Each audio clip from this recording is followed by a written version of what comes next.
প্রিয় দর্শক আসসালামু আলাইকুম। সবাইকে স্বাগতম জানিয়ে শুরু করছি আমার আজকের পর্ব।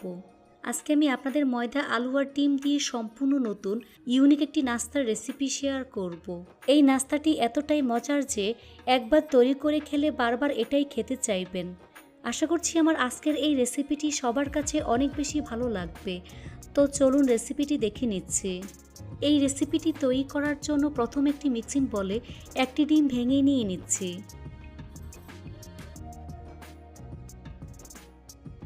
দিয়ে দিচ্ছি স্বাদমতো লবণ, 1 চা চামচ পরিমাণ চিনি দিয়ে দিচ্ছি, সাথে 1 টেবিল চামচ পরিমাণ সয়াবিন তেল দিয়ে দিচ্ছি। এবার সবগুলো উপকরণ একসাথে খুব ভালো করে মিশিয়ে নিতে হবে। খুব ভালো করে মিশিয়ে নিতে হবে যাতে করে এর মধ্যে কোনো প্রকার লাম্পস না থাকে। খুব ভালো করে মিশিয়ে নেওয়ার পর এর মধ্যে 1.5 কাপ পরিমাণ ময়দা দিয়ে দিচ্ছি। ময়দার পরিবর্তে আটা ব্যবহার করা যাবে। সাথে 1 চা চামচ পরিমাণ বেকিং পাউডার দিয়ে দিচ্ছি। খুব সামান্য পরিমাণ বেকিং সোডা দিয়ে দিচ্ছি। সবগুলো উপকরণ একসাথে খুব ভালো করে মিশিয়ে নিতে হবে। এবার সবগুলো উপকরণ একসাথে খুব ভালো করে মিশিয়ে নিচ্ছি। মিশানো হয়ে গিয়েছে। এখন এর মধ্যে অল্প অল্প করে পানি অ্যাড করে সফট একটি ডো তৈরি করে নিতে হবে। পানিটা কিন্তু একবারে দেওয়া যাবে না, অল্প অল্প করে দিয়ে মিশিয়ে ডোটা তৈরি করে নিতে হবে। এই ডোটাকে কোনোভাবেই শক্ত করে ফেলা যাবে না, তাই ডোটাকে অনেক বেশি সফট করে তৈরি করে নিতে হবে। মাখানো হয়ে গিয়েছে। এখন এটাকে আরও কিছুক্ষণ সময় নিয়ে মথে নিতে হবে।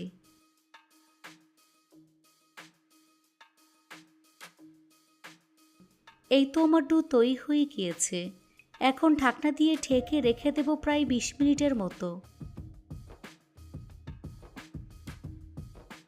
এবার অন্য একটি মিক্সিং বলে একটি সিদ্ধ আলু গ্রেট করে দিয়ে দিচ্ছি, সাথে একটি ডিম গ্রেট করে দিয়ে দিচ্ছি। দিয়ে দিচ্ছি 1/4 কাপ পরিমাণ গাজর কুচি, 2টি পেঁয়াজ কুচি দিয়ে দিচ্ছি। দিয়ে দিচ্ছি 2টি কাঁচামরিচ কুচি, 2 টেবিল চামচ পরিমাণ টমেটো কুচি, সামান্য পরিমাণ ধনিয়া পাতা কুচি অ্যাড করে দিচ্ছি। দিয়ে দিচ্ছি স্বাদমতো লবণ।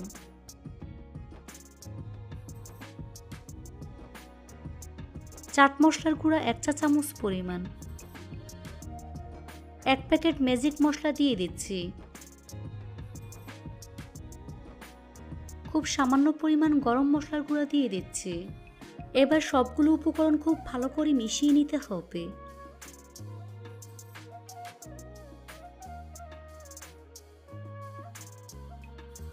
মিশানো হয়ে গিয়েছে। এবার এখান থেকে অল্প পরিমাণ মিশ্রণ নিয়ে এভাবে ছোট গোল বলের মতো তৈরি করে নেব। এভাবে সবগুলো বল ছোট করে তৈরি করে নেব। তো আমি সবগুলো বল তৈরি করে নিয়েছি। এখন এটাকে এক সাইডে রেখে দেব। ফিরে আসলাম 20 মিনিট পর। এখন ঢাকনা সরিয়ে ডোটাকে আরও কিছুক্ষণ সময় নিয়ে মথে নিতে হবে। তারপর ডোটাকে বোর্ডের উপর নিয়ে লম্বা রোলের মতো তৈরি করে নিচ্ছি। তারপর সমান 8টি লেচি কেটে নিচ্ছি।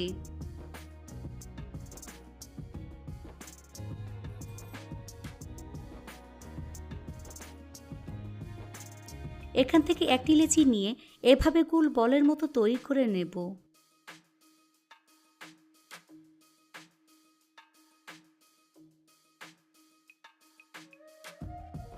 একইভাবে সবগুলো বল আমি তৈরি করে নিয়েছি। এখান থেকে একটি বল নিয়ে বাকিগুলোকে মিক্সিং বলে তুলে রাখবো। আর অবশ্যই ঢাকনা দিয়ে ঢেকে দেবেন, তা না হলে ডোটা ড্রাই হয়ে যাবে। এখন বলটাকে ঠিক এভাবে গোল বাটির মতো তৈরি করে নিচ্ছি। দেখে নিশ্চয়ই বুঝতে পারছেন কাজটা আমি কিভাবে করছি। এর ভিতরে পুর দিয়ে ঠিক এভাবে সিল করে নিচ্ছি। একটু খেয়াল করলে বুঝতে পারবেন কাজটা ঠিক কিভাবে করছি।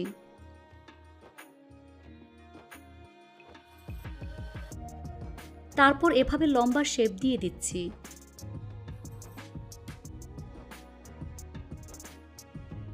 এবার একটি কেচির সাহায্যে ঠিক এভাবে কেটে ডিজাইন করে নিচ্ছি। এই কাজটা খুবই সাবধানে করবেন।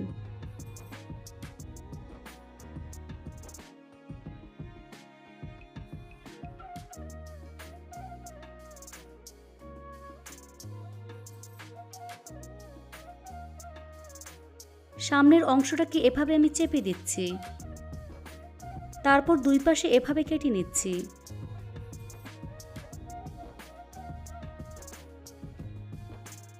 দুই পাশে 2টা কালো গোলমরিচ দিয়ে দিচ্ছি।